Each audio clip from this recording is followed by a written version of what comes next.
Donc maintenant, lorsqu'il faut posséder même la promesse, c'est l'adorateur qui possède en premier. Ce n'est pas celui qui passe son temps à dire, je coupe, je commande, je déclare, j'arrache, je reprends. Oh Dieu, je sème. Depuis que je sème, tu ne me donnes pas. Non, ce que Dieu veut que tu sèmes, c'est ton adoration. La vraie semence authentique pour Jésus-Christ, c'est ton adoration.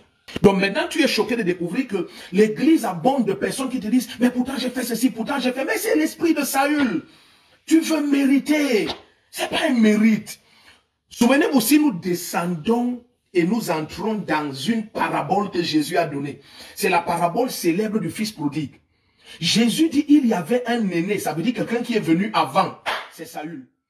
Et il y avait un cadet, quelqu'un qui est venu après, c'est David.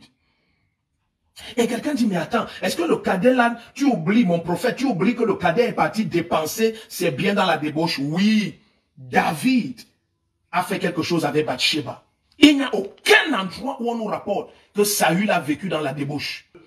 N'oubliez pas que Saül cherchait les ânesses et Dieu l'a attrapé. Donc Saül a comme l'impression qu'il est si important pour Dieu parce qu'il ne venait pas chercher le trône.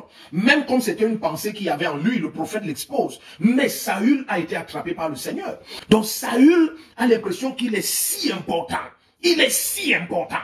Mais David, si vous observez, même lorsqu'il va être déchu de son trône, il va dire à son serviteur que laisse que le Seigneur voie mon rabaissement. Peut-être en voyant mon humiliation, l'Éternel va me restaurer. C'est ça un adorateur. C'est ce qui manque dans l'église.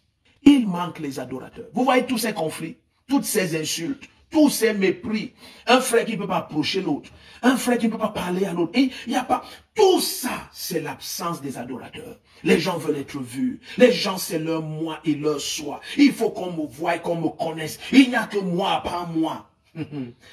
À la fin, il y aura des surprises. Je vous le dis, je suis souvent pressé que nous comparaissions devant le Seigneur. Il y aura de terribles surprises. Je vous dis de phénoménaliques surprises. Ce sera très, très surprenant. Les adorateurs n'ont pas de conflit en eux. Ils n'ont de conflit envers personne en fait. Ni en eux, ni envers qui que ce soit. Parce qu'ils sont trop brisés à l'intérieur. Un adorateur, il est trop brisé à l'intérieur. Trop brisé à l'intérieur. Même pour porter le jugement, un adorateur a peur.